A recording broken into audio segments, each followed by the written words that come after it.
Capítulo 2. El relato de Génesis sobre la creación. Hecho o ficción. En el principio creó Dios los cielos y la tierra. Con estas palabras comienza Génesis, el primer libro de la Biblia. Muchas personas hoy creen que la ciencia moderna ha probado que el relato que da Génesis sobre la creación, incluso esas primeras palabras, está equivocado.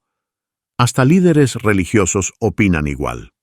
Por ejemplo, una publicación de la Iglesia Protestante Unida del Canadá se refiere a los primeros 11 capítulos de Génesis como mito. Un nuevo catecismo católico de los Países Bajos dice que los mismos capítulos son mayormente poesía y leyenda. ¿Es verdad eso que se alega? Tenemos que saber porque el relato de Génesis forma el fundamento mismo de algunas de las enseñanzas claves de toda la Biblia. ¿Ha leído usted personalmente ese relato? ¿Por qué no abre la Biblia al primer capítulo y se entera usted mismo de lo que dice? Entonces, compare lo que lee con la siguiente información. ¿Basado en mito antiguo? Entre los pueblos antiguos hubo narraciones sobre la creación. ¿Qué comparación existe entre estas y el relato de Génesis sobre la creación? ¿Forman estas una base para ese relato, según se ha afirmado? Considere la evidencia. El principal mito babilónico de la creación dice que, durante una insurrección entre los dioses, el dios Marduk tomó a la diosa Tiamat y la partió en dos partes como si fuera un marisco. Una mitad de ella llegó a ser la tierra y la otra mitad llegó a ser el cielo. Tomando los vasos sanguíneos de otro dios que fue ejecutado, se dice que los dioses formaron a la humanidad. Entre los egipcios, un mito decía que Ra, el dios Sol, creó a la humanidad de sus lágrimas. Bueno, ¿qué dice el relato de Génesis en la Biblia? Primero dice, Dios creó los cielos y la tierra. Entonces procedió a preparar la tierra para que el hombre la habitara. Al principio de esta actividad, hizo que llegara a haber luz para el planeta Tierra. Entonces formó una expansión sobre la superficie del globo terráqueo, de modo que había aguas debajo de la expansión y aguas sobre la expansión. Después aparecieron sobre la superficie del mar global la tierra seca, continentes y otras masas de tierra, y se hizo que crecieran la vegetación y los árboles frutales. Después de esto, llegó a haber lumbreras en la expansión, para marcar las estaciones, días y años. Entonces vino la creación de la vida marina y de las criaturas aladas. Después de esto fueron hechos los animales terrestres, y finalmente Dios formó al hombre del polvo del suelo. Compare este relato con los mitos a que se ha hecho referencia ya. ¿Es razonable alegar que el relato de Génesis se basa en esos mitos? Dice el profesor J. A. Thompson. El relato de Génesis es una declaración sublime y dignificada, libre de aquellos elementos más toscos que se hallan en las narraciones no bíblicas sobre la creación. Realmente, el comparar el relato de Génesis con estos mitos es como comparar un palacio con una pocilga. Es verdad que ambas estructuras tienen paredes, pero allí termina la similitud. ¿Y qué hay acerca de la forma de la tierra? ¿Concuerda la Biblia con cualquiera de los mitos de la Edad Media diciendo que la tierra es plana? ¿O incluye mitos tales como el de una tribu antigua de la India que representaba a la tierra descansando sobre los lomos de elefantes que estaban parados sobre una enorme tortuga que descansaba sobre una serpiente cobra? De ninguna manera. De Dios, la Biblia dijo hace mucho tiempo, Él está extendiendo el norte sobre el lugar vacío, colgando la tierra sobre nada. ¿A quién pueden ustedes asemejar a Dios? Él mora por encima del círculo de la tierra. Aunque los escritores de la Biblia no habían dado vuelta a la tierra en una nave espacial, ni la habían visto desde la vecindad de la luna, la descripción que dieron fue completamente exacta, libre de la influencia de mitología antigua.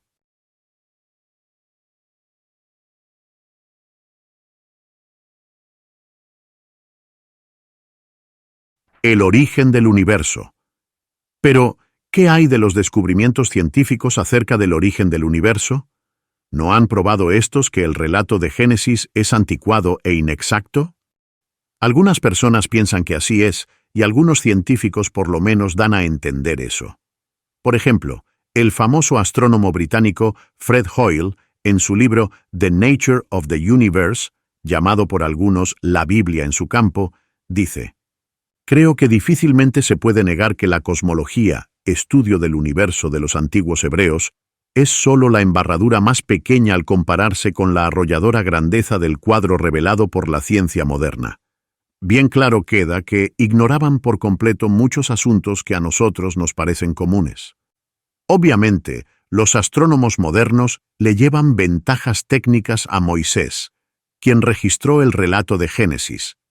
Es decir, tienen enormes telescopios con espejos de enfoque de 254 y 508 centímetros y radiotelescopios que ven aún más allá que los que reciben luz. Con todo este equipo, ¿qué ha descubierto la ciencia moderna acerca del origen del universo? ¿Pueden decirnos algo que no nos diga el relato de Génesis o que pruebe que ese relato esté equivocado? En palabras francas, los eminentes astrónomos británicos F. D. Kahn y H. P. Palmer comienzan su libro de 1967 Quasars con esta declaración: «Estamos en ignorancia casi completa de la historia primitiva del universo». ¿Puede ser verdad esto? Seguramente que los científicos tienen que tener alguna idea acerca del origen del universo. Sí, la tienen. En realidad, tienen tres diferentes ideas, popularmente llamadas la teoría de la gran explosión, la teoría del estado constante y la teoría de oscilación. ¿Sentiría usted mayor confianza en el relato de Génesis si éste coincidiera con una de estas teorías modernas, digamos la teoría del estado constante? En tal caso, ¿cómo hubiera afectado su confianza este informe noticioso de Science Digest de diciembre de 1965? El astrónomo británico Fred Hoyle, principal proponente de la teoría del estado constante del universo, ha confesado que él quizás haya estado equivocado durante los últimos 20 años acerca de cómo comenzó el universo. Entonces, ¿posiblemente sería más confiable una de las otras dos teorías? Considere lo que los científicos R. M. Harbeck y L. K. Johnson dicen de las tres teorías en su libro Earth and Space Science. Ninguna es mejor que las otras. Usted, el lector, puede escoger la que más le guste o puede rechazarlas todas. En realidad, el relato de Génesis sobrepuja por mucho a las teorías confusas de la ciencia del siglo XX. ¿Por qué? Estas no tratan directamente la cuestión principal. En primer lugar, ¿de dónde vino la materia original o la energía productora de materia para formar el universo? Pero la Biblia contesta esa pregunta. Nota a pie de página. La teoría de la gran explosión afirma que el universo fue el resultado de la explosión de un solo montón de materia y que continuamente está en expansión. La teoría del estado constante afirma que el universo siempre ha tenido su estructura actual y que la materia se está formando continuamente. La teoría de oscilación afirma que el universo se expande y contrae con regularidad durante periodos de miles de millones de años. Fuente de energía y materia. El físico sueco Hannes Alfvén, del Instituto Real de Tecnología en Estocolmo, dice que los proponentes de la teoría de la gran explosión se hacen extremadamente indefinidos cuando se les pregunta acerca de qué sucedió antes de la gran explosión. A veces sugieren que existía un universo anterior, pero con igual frecuencia se nos lleva a creer que nada anterior existió. Expresando el asunto bruscamente, declara: «No sabemos cómo surgió originalmente el universo, y quizás nunca sepamos con seguridad». Es razonable entonces alegar que la persona que pone fe en que Dios creó el universo, según se relata en Génesis, es crédula, mientras que la persona que prefiere alguna teoría moderna es científica. Considere este comentario que hace el conferenciante sobre temas científicos Alian Broms en su libro Our Emerging Universe. Del principal defensor de la teoría del estado constante, Broms dice: «Él no nos dice cómo esta nueva materia llega a existir. pero nos pide, por lo menos por ahora, que aceptemos por fe, es decir, fe científica, su creación gradual, lo cual, por supuesto, significa que nos retractaremos al instante que cualquier hecho positivo nos dé la menor excusa. Y cuando mostramos tener dudas en cuanto a aceptar tanto por fe, apropiadamente nos recuerda que nosotros mismos no tenemos manera de explicar de qué otro modo llegó a existir la materia, y que estamos aceptando la teoría de la gran explosión misma casi por lo que se consideraría fe. Verdaderamente es cuestión de decidir si se ha de cifrar fe en el registro de la Biblia, que nunca ha tenido que ser puesto al día, o con credulidad seguir las cambiantes teorías humanas. Es interesante el hecho de que, aparentemente, hay un punto en que la mayoría de los científicos modernos concuerdan. Siguiendo la ecuación de Einstein, sostienen que tal como la materia se puede convertir en energía, así la energía se puede convertir en materia. Si así es, esto significaría que para una fuente inteligente de tremenda energía no sería problema alguno el producir un universo material. La Biblia habla de tal fuente. Levanten sus ojos a lo alto y vean. ¿Quién ha creado estas cosas? Es aquel que está sacando el ejército de ellas aún por número, todas las cuales Él llama aún por nombre. Debido a la abundancia de energía dinámica, Él también siendo vigoroso en poder, ninguna de ellas falta. La Biblia se refiere a ese, como Jehová Dios. Los 6 días. ¿Qué se puede decir, pues, acerca de la edad del universo? Science Year de 1968 habla de la fecha de nacimiento de los elementos químicos, diciendo que es de 7 a 15.000 millones de años atrás. Pero, ¿no dice el relato de Génesis que hace aproximadamente unos 6.000 años el universo fue creado en solo 6 días? No, los 6 días del relato de Génesis solo tienen que ver con el planeta Tierra, no el universo. La Biblia no dice cuánto tiempo atrás llegó a existir el material que compone este planeta. Los 6 días tienen que ver solo con la preparación del planeta ya existente como hogar para la humanidad. No se declara precisamente cuánto tiempo pasó entre el principio de la creación del universo material, según se relata en el versículo 1, y el comienzo del primer día, descrito en los versículos 3 y 4.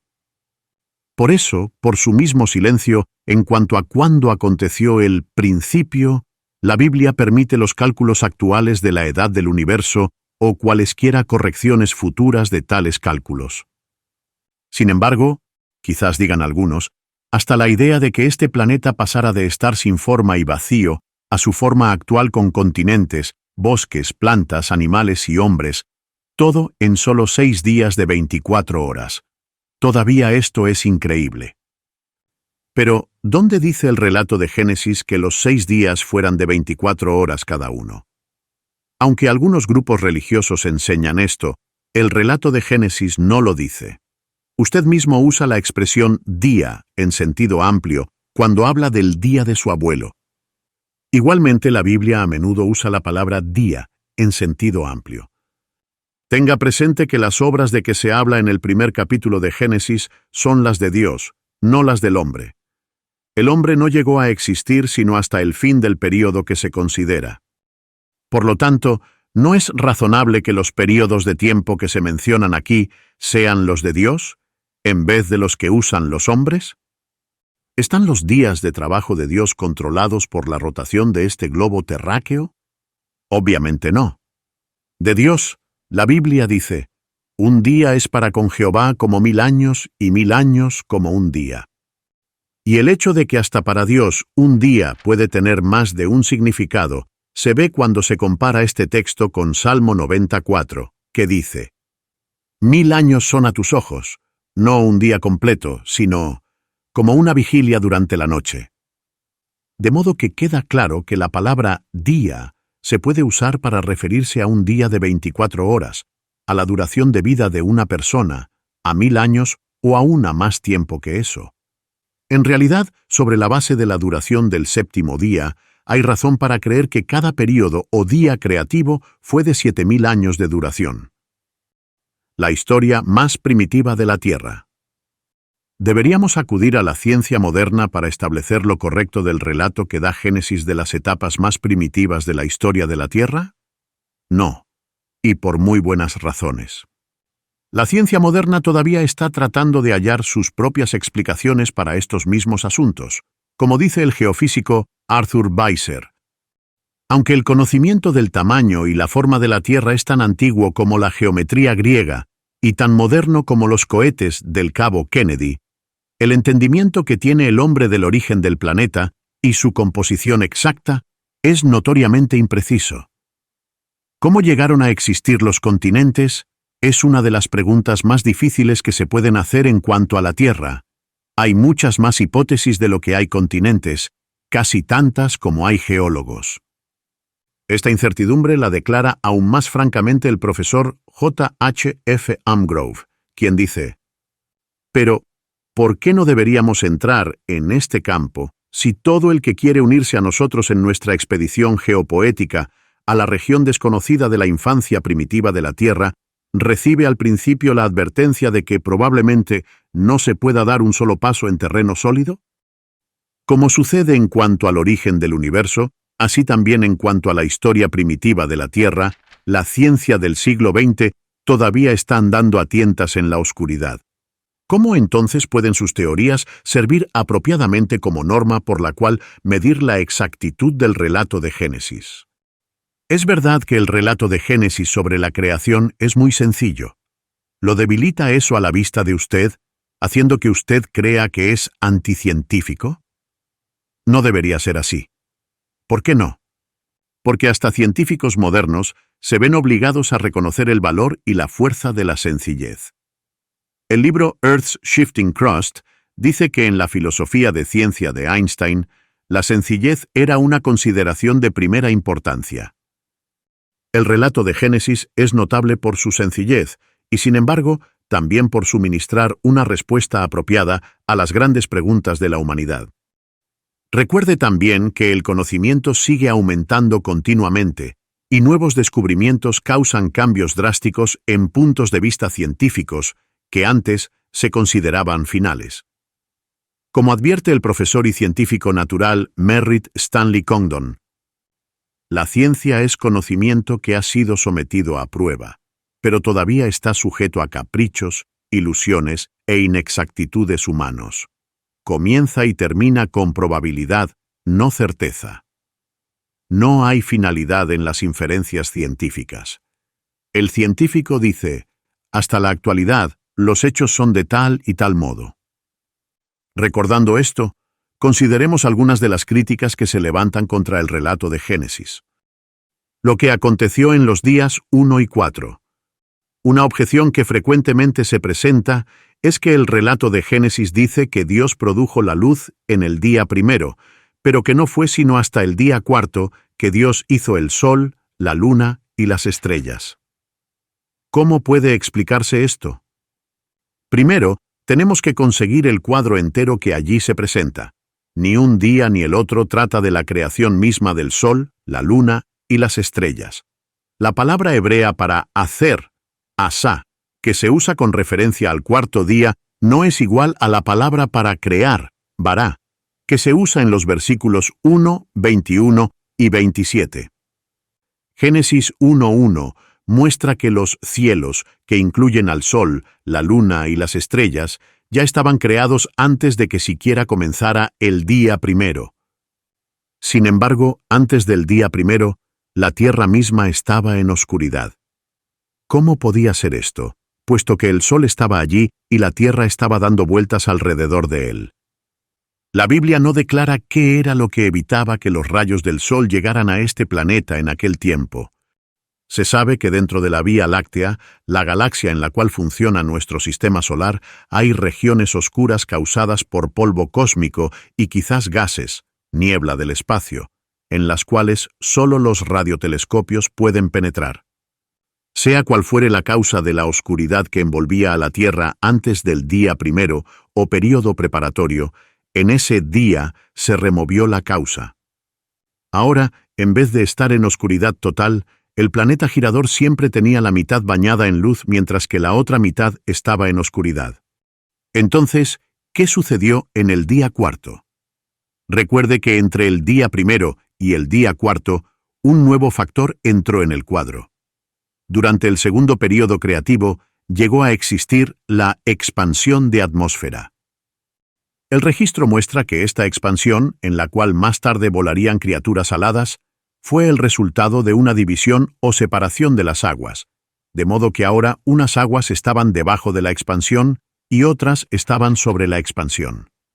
Note que fue en esta expansión que llegó a haber lumbreras en el día cuarto. ¿Cómo sucedió esto? El hecho de que había aguas sobre la expansión es evidentemente la clave para entender el asunto.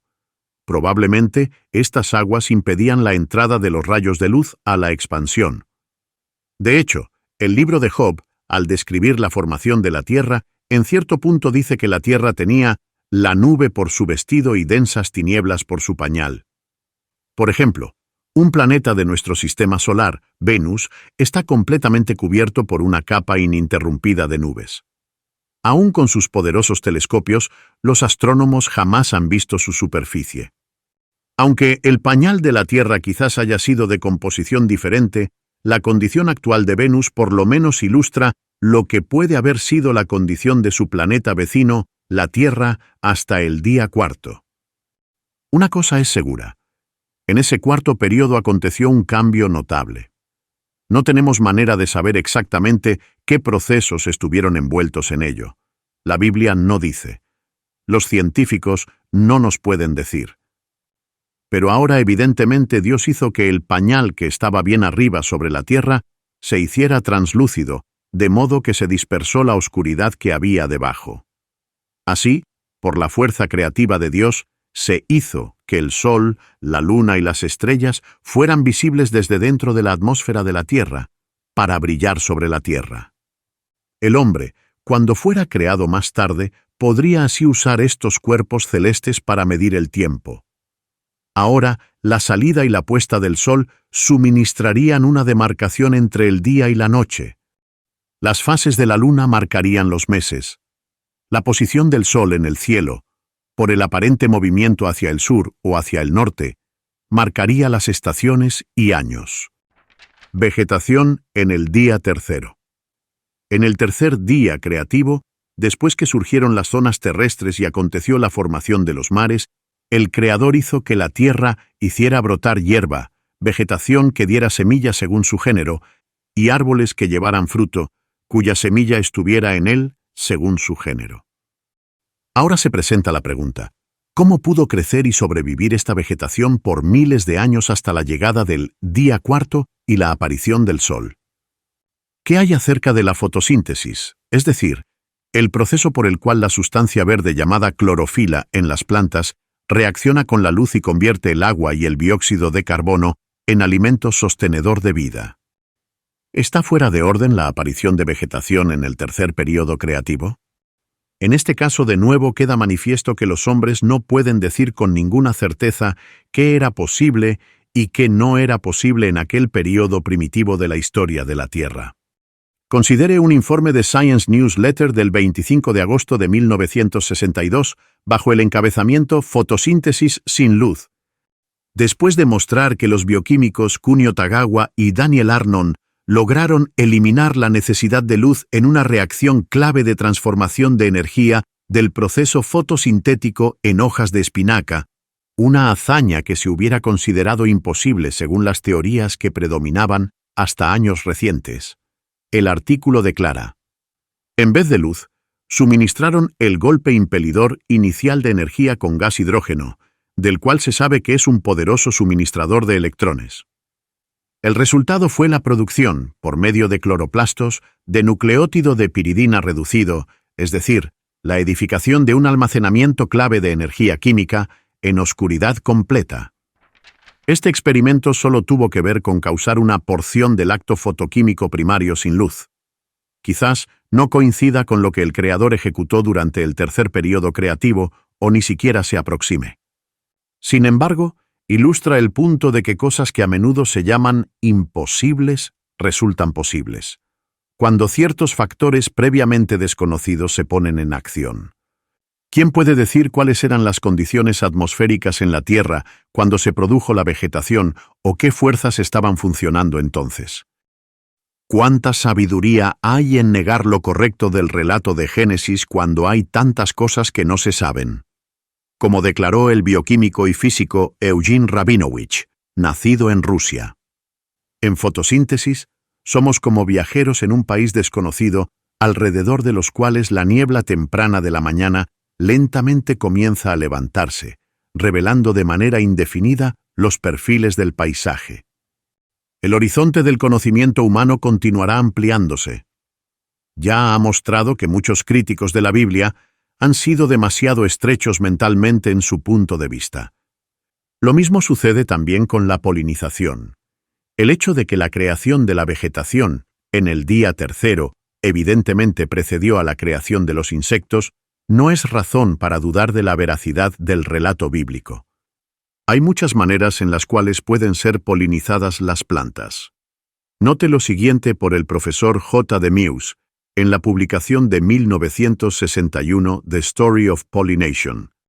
Ante todo, a pesar del famoso aforismo de Darwin, la naturaleza nos dice del modo más enfático que aborrece la autofertilización perpetua, es un hecho que se logra la autofertilización con gran regularidad en gran número de plantas, incluso especies agrícolas importantes como los guisantes.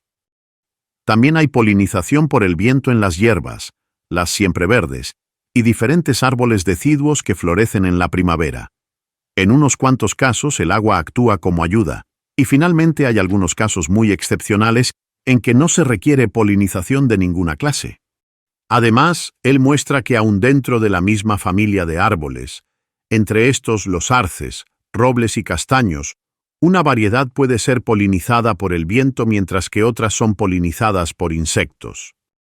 ¿Quién sabe cuáles variedades existieron primero?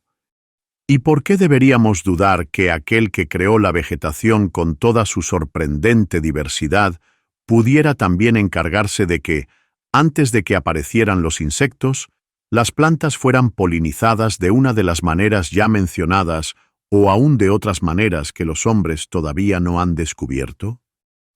Hay un factor decisivo que no debe pasarse por alto. El relato de Génesis muestra que el espíritu o fuerza activa de Dios estaba funcionando en una maravillosa variedad de maneras durante aquellos días creativos. Génesis y el registro de las rocas de los geólogos. Después de mencionar la producción de la vegetación y el hacer visibles los cuerpos celestes, el relato de Génesis describe la creación de las criaturas marinas, los pájaros y los animales terrestres en los días quinto y sexto. Aunque la Biblia permite miles de años para estos días creativos, esto no satisfará a algunas personas. Estas han leído declaraciones hechas por geólogos y otros en el sentido de que la vida terrestre, tanto vegetal como animal, ha estado en existencia por centenares de millones de años. ¿Qué se puede decir acerca de esto? ¿Cuál es el llamado registro de las rocas que supuestamente prueba esta alegación? La persona media, al leer un libro sobre geología, puede quedar desconcertada o hasta impresionada por términos extraños tales como cámbrico, devónico y carbonífero. Quizás no se dé cuenta de que estos periodos llamados así, tal como los otros a que hacen referencia los geólogos, son básicamente el producto de interpretaciones humanas. Note lo que declara un profesor universitario de geología en el libro de texto Outlines of Geology. Mucha de la información que contiene este libro está dentro de la bien iluminada zona de la realidad probada.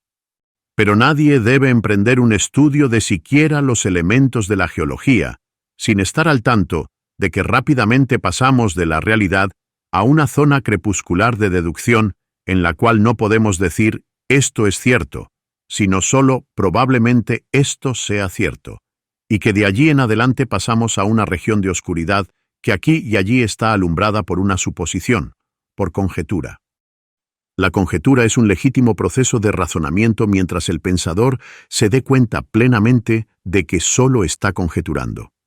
Pero cuando conjetura y al mismo tiempo se persuade a sí mismo, y también hay, a los que le escuchan, de que está sacando deducciones sólidas, entonces el conocimiento no progresa. El lector de este libro debe recordar en cada página que no sabemos tiene que decirse o darse a entender en casi cada paso, y finalmente que lo que no sabemos en la actualidad podría llenar un número indefinido de volúmenes. Considere, pues, alguna evidencia acerca del registro de las rocas.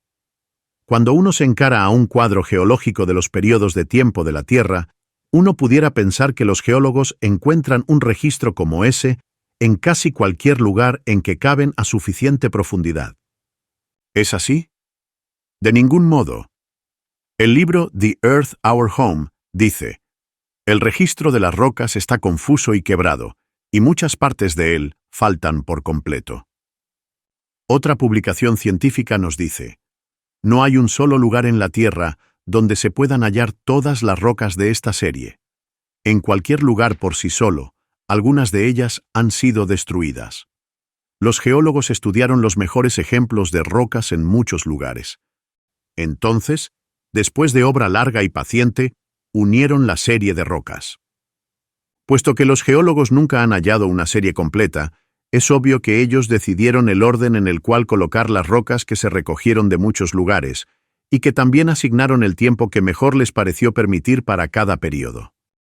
Por lo tanto, los millones de años que se supone que cada uno de estos periodos geológicos abarca son cifras arbitrarias de los geólogos. ¿Cómo las determinaron? Primariamente por el periodo de tiempo que calcularon que sería necesario para amoldarse a la teoría de la evolución. No obstante, recientemente los geólogos afirman que nuevos métodos de fechar confirman sus cálculos de millones de años para ciertos periodos geológicos. En estos métodos se usan ciertos elementos tales como el radiocarbono, el potasio radiactivo, uranio y torio, que emiten partículas radiactivas. Los científicos miden la cantidad de materia radiactiva y el producto que resulta de su degeneración o pérdida de radiactividad. Entonces, comparan esto con lo que se cree que es su proporción de degeneración, suponiendo que nada haya perturbado a esta sustancia desde que fue formada y que la proporción de degeneración haya sido siempre constante, usan esta información para calcular la edad de la sustancia en la cual se halla el material radiactivo. ¿Cuánta confianza se puede depositar en tales relojes radiactivos? Para medir el tiempo debe haber un punto de comienzo, un punto cero, desde el cual el reloj empiece a medir. En muestra de que es necesario determinar la concentración original de tal material radiactivo para poder determinar cuándo estaba en cero el reloj, el astrónomo Alian R. Sandage dice en Science Year de 1968: sabemos las cantidades que hay de estos elementos en el universo hoy. Podemos leer el tiempo si podemos averiguar cómo se formaron estos elementos, porque entonces podemos calcular cuánto de cada uno se hizo. ¿Pueden los científicos determinar este punto clave? Alian Sandage dice: no. ¿Por qué? Porque ningún astrofísico estuvo presente cuando fueron creados. Y Melvin A. Cook, profesor de metalurgia, declara: desgraciadamente uno solo puede suponer estas concentraciones de materiales radiactivos, y los resultados en edades obtenidos así no pueden ser mejores que esta suposición. Además de esta suposición en su punto de partida, ¿qué sucede si el reloj estuviera en desacuerdo con otros relojes o hasta mostrara señales de daño en su mecanismo interior? Note lo que el libro How Old is the Earth dice sobre las medidas de tiempo por degeneración radiactiva. El obstáculo que hay en el método de degeneración radiactiva es la falta de distribución general de minerales radiactivos y el hecho de que estos minerales radiactivos han sufrido tan gran cantidad de daño por radiación que frecuentemente muestran edades que no concuerdan. No sorprende entonces que el método de fechar por degeneración radiactiva haya producido resultados erróneos. Como ejemplo de la confusión que resulta de usar este reloj dañado, un informe especial desde Rumanía al Times de Nueva York, con fecha del 26 de marzo de 1967, declaró: por casi 50 años, la asignación de fechas a la cultura vinca ha sido franca controversia entre los antropólogos. una prueba de radiocarbono de rajas quemadas de madera procedentes de la zona Vinca en 1954, indicó que databan de alrededor de 4100 antes de Jesucristo. Pero esta fecha contradecía la evidencia de los estratos rocosos, que sugería que aquella cultura databa de alrededor de 2900 antes de Jesucristo. Y en otros casos, se reconoce la posibilidad de errores de miles de años. Es base sólida para dudar de la exactitud del relato de Génesis, un método de fechar que puede tener errores de miles de años y que comienza con suposiciones? ¿Estaría usted dispuesto a cifrar confianza en un reloj si usted no estuviera seguro de que hubiera sido puesto en hora a la hora correcta y si usted supiera que tenía el engranaje dañado? Adán y Eva. Quizás no hay parte del relato de Génesis que haya estado más bajo ataque que la parte que tiene que ver con la creación del primer hombre y la primera mujer en el jardín de Edén. Y procedió Dios a crear al hombre a su imagen. A la imagen de Dios lo creó. Macho y hembra los creó. ¿Qué se necesita para satisfacer a una persona en cuanto a lo verídico del relato acerca de Adán y Eva? Se requiere un ejemplar de la Gaceta de Edén fechado en 4026 antes de la era común con una fotografía de la creación en el proceso de efectuarse. Esto, por supuesto, nunca se suministrará. Pero, ¿qué objeción podría tener una persona razonable al relato de la Biblia? ¿Hay base para dudar que hubiera alguna vez una pareja humana original? ¿Es anticientífica la creencia en una pareja original? Para respuesta, note esto que procede de una publicación impresa en París por la Organización de las Naciones Unidas para la Educación, la Ciencia y la Cultura. Todos nosotros, si nos remontáramos lo suficiente, centenares de generaciones, llegaríamos al mismo lugar, a la base del árbol genealógico humano con el primer Homo sapiens.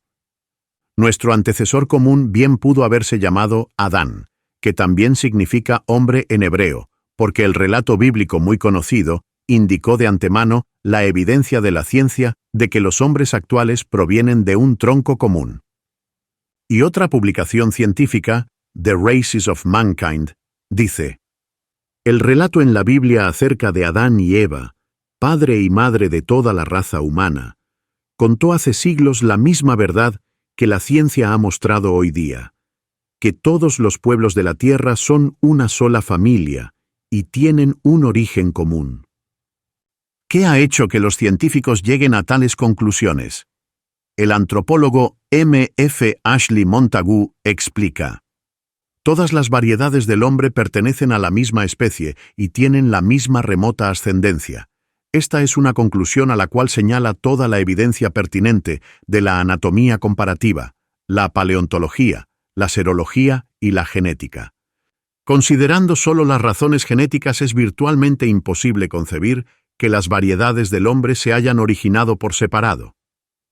La estructura similar de los humanos de todas las razas y el hecho de que todos pueden casarse unos con otros y producir hijos señalan al hecho de que hemos descendido de una pareja humana original, macho y hembra. ¿Por qué entonces deberíamos oponernos a llamar a estos primeros antecesores Adán y Eva? Algunos se han mofado de la creación de la primera mujer según está registrada en Génesis. El relato declara que mientras Adán dormía, Dios tomó una de sus costillas y procedió a construir de la costilla que había tomado del hombre una mujer y a traérsela al hombre. Algunos quizás rehúsen creer esto. Sin embargo, leen con gran interés y seriedad un artículo como el que salió en la revista Life del 10 de septiembre de 1965. Este trataba de experimentos con células vegetales efectuados por unos biólogos y contenía la siguiente declaración. Ellos, los biólogos, esperan grandes logros parecidos con células animales. Así, no es absurdo imaginarse el día en que se pueda hacer que de una sola celulita tomada de la piel del genio más grande del mundo se desarrolle un segundo individuo que en todo respecto sea idéntico a este. De manera que para algunos es más creíble el que un científico haga un hombre o una mujer de aún una sola célula que el que Dios produjera una mujer de una costilla. Esto sugiere que, para tales personas, el relato de Génesis sería más aceptable si las palabras científico-humano sustituyeran la palabra Dios. Los sucesos de Edén. Al leer lo restante del relato de los sucesos que acontecieron en el jardín de Edén, uno quizás note de nuevo su sencillez. Pero hemos visto que la sencillez no es razón para dudar la veracidad del relato. Más importante es el hecho de que el relato explica ciertas cosas que de otro modo serían inexplicables. Sin importar quiénes seamos, sin importar dónde vivamos en este planeta, todos tenemos ante nosotros la evidencia de que tenemos una ascendencia común. La grandiosa verdad que se halla en Génesis fue declarada de nuevo por el apóstol Pablo en Atenas, Grecia, la de que Dios hizo de un solo hombre toda nación de hombres para morar sobre la entera superficie de la tierra. Esta verdad suministra base sólida para la meta por tanto tiempo deseada de una familia unida de todas las naciones y razas. Otra realidad que por sí misma se hace manifiesta y a la cual nos encaramos es la imperfección que es inherente en toda la humanidad. Esta no solo produce enfermedad, envejecimiento y muerte, sino también actos malos, dificultades y errores. Contribuye a la delincuencia, la inmoralidad y el derramamiento de sangre. ¿Cómo se produjo esto? Solo el relato sencillo de Génesis da la explicación.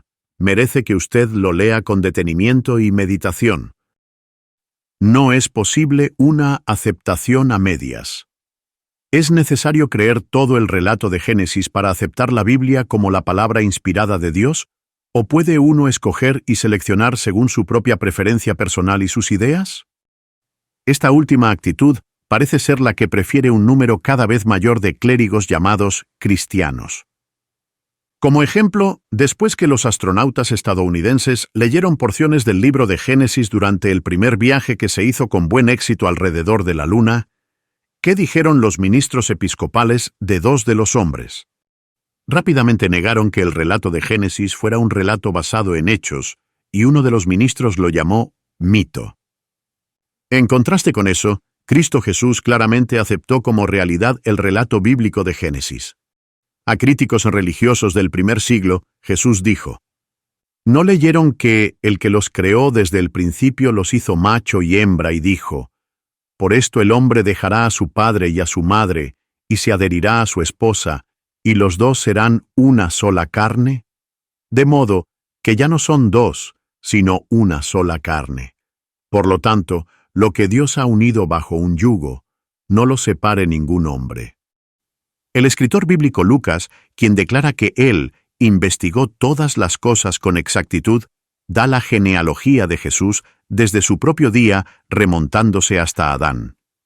Si el relato de Génesis es mito, entonces, precisamente ¿dónde, entre Jesús y Adán, llegó a ser mítica la genealogía?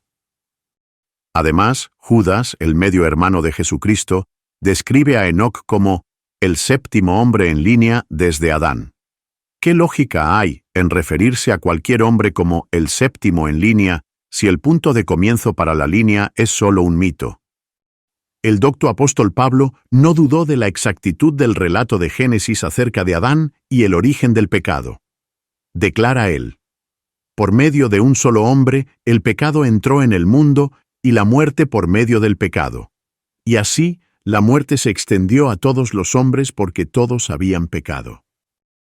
No obstante, la muerte gobernó como rey desde Adán hasta Moisés, aún sobre los que no habían pecado a la semejanza de la transgresión de Adán.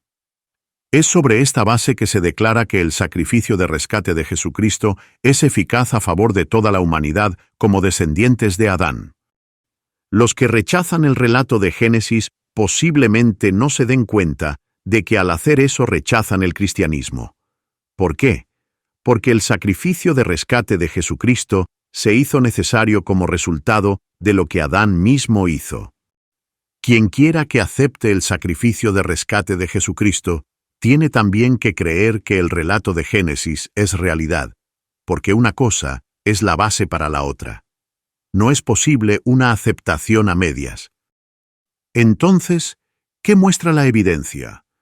Que hay toda razón para aceptar como realidad el relato de la creación que da Génesis. Aunque choca con ciertas teorías, armoniza con la realidad científica probada. Alcanza mucho más allá que detalles de valor limitado y suministra respuestas a preguntas de la vida que son del más grande interés a todos nosotros.